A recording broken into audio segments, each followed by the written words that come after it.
Order! Order! You are an incorrigible delinquent at times. Behave yourself, man! No picture of him there either. Harriet Sergeant and Stig Abel are here, excited at the prospect of talking a lot about the royal baby. No, there's two big stories tonight. One is the existence of another baby in the world, and the other is the existence of catastrophic human-led climate change is going to bring about the end of nature as we know it. Yeah. But we'll do that in the second half. I get the irony of the overpopulation theme. Yeah, let's go to the Sun then, shall we? At daybreak, at 5:26 a.m. exactly, Meg has a 7-pound 3-ounce boy at home. There are only two facts to this story.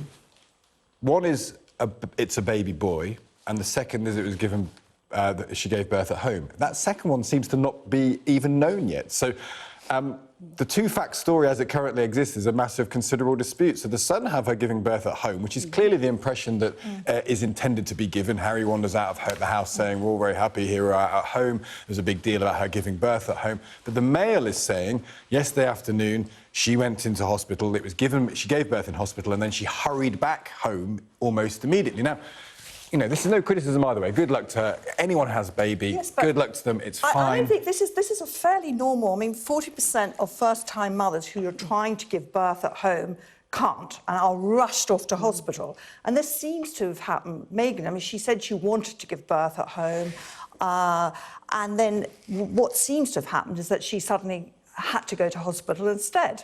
But what is strange is the way it's being presented to us. I mean, so it's not clear. I mean, as you say, he wasn't outside Portland Hospital where this is meant to have happened, was he? He was outside their cottage. Outside the stables. Outside the stables, the birth in the stables, in fact. Yeah. So we had the birth in the stables stroke Portland Hospital, one of the most expensive private hospitals, but Harry not there outside the stables. Yeah, and we don't know. I mean, and you guys aren't saying it was definitely born at home. So it's all a bit confusing where this has happened. And I'm... You know, you slightly implied I'm going to be cynical about this, Anna. And you know, there are... Well, you're a more recent parent than any of us, you see. So I have a 10-month-old baby at the moment. So you should have sympathy, respect, you know, celebratory feelings towards the... I also have mixed-race children, and my wife is mixed-race, and I definitely feel, certainly from my wife, that this is an important moment.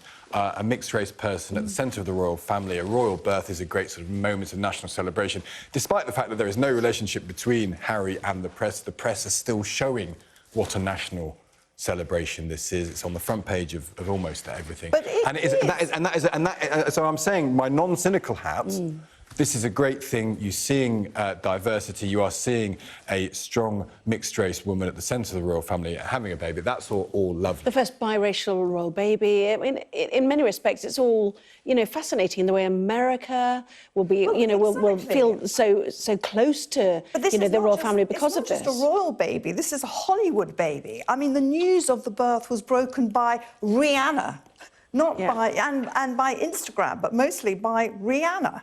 So this is and also I think this reminds us why we love the royal family. We've had unremitting gloom about Brexit now for ages, and suddenly we're given a bank holiday treat. Let's enjoy it. So my cynicism, just to intrude that for 1 second, is this is kind of presented as a sort of type of birth, and it's a home birth. Isn't that an interesting thing? As if these are a normal couple, and of course the great unremitting irony of the royal family is they want to be normal right up until the point where it doesn't mean giving away all the vast amounts of cash and palaces that they subsist upon. Oh, it's not the day for that. Of course it's the day. It's always the day for thinking about that, I think. That it's an irony at the heart of the system. Of course it's lovely that two people who are clearly in love have a baby. That's a great thing. But it doesn't make the institution any the less liable for criticism, does it? No, it's just not today. Well, I can wave a flag while I'm saying it, if you like. I do think it's interesting, though, in terms of how much they control the presentation of the story, which they do more than any other figures in the royal family. They famously don't need the media. They famously despise the media. Everything comes out of their Instagram account, which, again, fair enough. If I were Harry, you know, we all remember Harry walking behind the coffin of his mother. Anyone would totally understand his views on the press in this country. It's certainly not a criticism. But they control the story. Well, But even, this is a story with two facts, and one of them is now currently disputed. I find that kind of interesting. Well, no, we also found out the weight of the child when it was born, the fact that it was overdue, the fact there is no name yet. You know, those are the things we don't need to speculate But I don't about. think you can criticise them for... All right, so they're not doing a William and Kate. They're not posing on the steps of the Linda wing, which I'm... First of all, this is not the heir to the throne. They are more private. It is a more distant from the throne, so they are allowed to behave a little bit more like a private family and have a little bit more privacy. What's wrong with that? I don't see that there's anything wrong. I mean, thank God that poor woman is not having to have her hair blown dry just at this moment. I mean, all of us who've had children can sympathise with that, and having to appear on the steps smiling.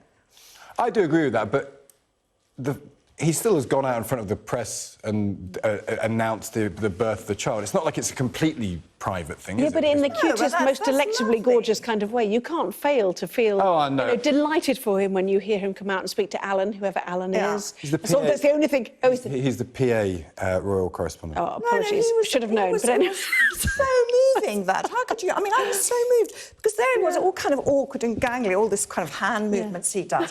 And then he just started speaking. Oh, it's lovely. And he couldn't stop laughing from joy. And then the other thing I really liked that he said, when he said, and I think this struck a chord again with, you know, people who have had children, he said he was just amazed, not just about his wife, but all women. And I remember when I had a baby, I too was just staggered that all women from millennia, I felt this great solidarity. All, you know, people had babies in caves, babies by the side of the road, and I thought, I just cannot believe this has happened. This is what the human race does. So, I mean, great for him that he articulated this. I moved in precisely the same way as if I met a stranger in the street who just had a baby. OK. And was quite rightly expressing the view that it is a miraculous act, it is a miraculous thing. Well, how many women strangers in the street do you know? Well, I've never met a stranger in the street who comes up to me and says, oh, golly, you know, this is what's happening. When you have a baby, you meet... obviously have a wonderful time in the street. Whenever you have a young baby, you constantly meet other parents who tell you about the experience of having a baby, in my experience at least. So I'm not criticising We know more about his journey than the stranger in the street, that he said to our royal correspondent in New Zealand that he was ready, you know, he wished somebody was by his side, and that perhaps he was ready to start a family, you know, several years ago, and that, you know, we want him to have a happy ending. Exactly. This isn't a reality television show. No, this is... We're all human. This is a human story. We are all human, but we're not all human given the absolutely genetic benefit of privilege, which of course he has. And so I'm hugely happy. I don't want to sound too cynical, but when we try and present him as an everyman, and this is an everyman's experience, of course, well, we're always saying, oh, this is you know, the millennia of people gathered together. The millennia of humankind regenerating itself is not doing it in a private hospital in London, before being shipped so there could be a photoshopped opportunity outside a stable in some place, frankly, misleadingly called a cottage, which gives away a sense of... Then you've got 10 bedrooms. Yeah, exactly, a two-bedroom place with a sort of smoking hearth. I'm just saying, it's lovely, but it's just two human beings having a baby. But he is back to work very quickly, we understand. He's very keen to... Are we saying that with entirely lacking irony? No, Back to work?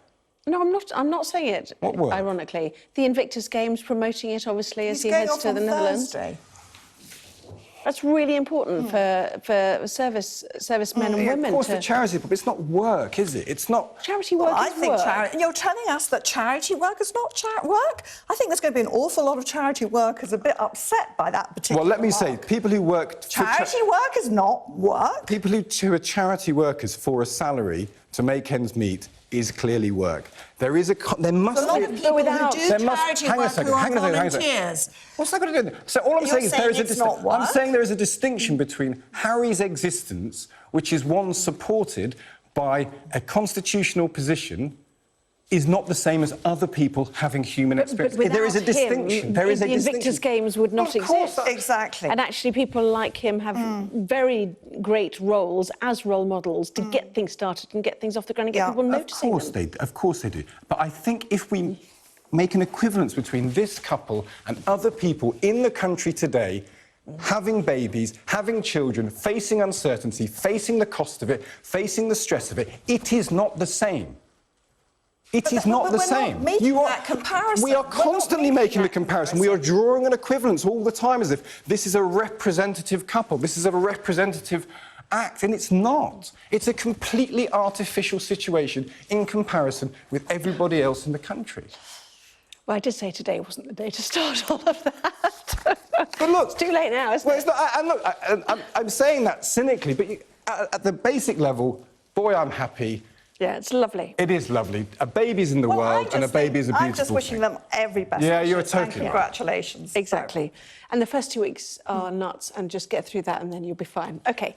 But they're not just going to have to get through that as if they're fine, because there'll be hordes of people helping them. It is not the same as everybody else watching this. So what? Why are we talking about that? I don't understand why you're so obsessed by this. I mean, we're not saying that, we're just... Anna just literally said that. I did. But they'll still be up looking after their baby.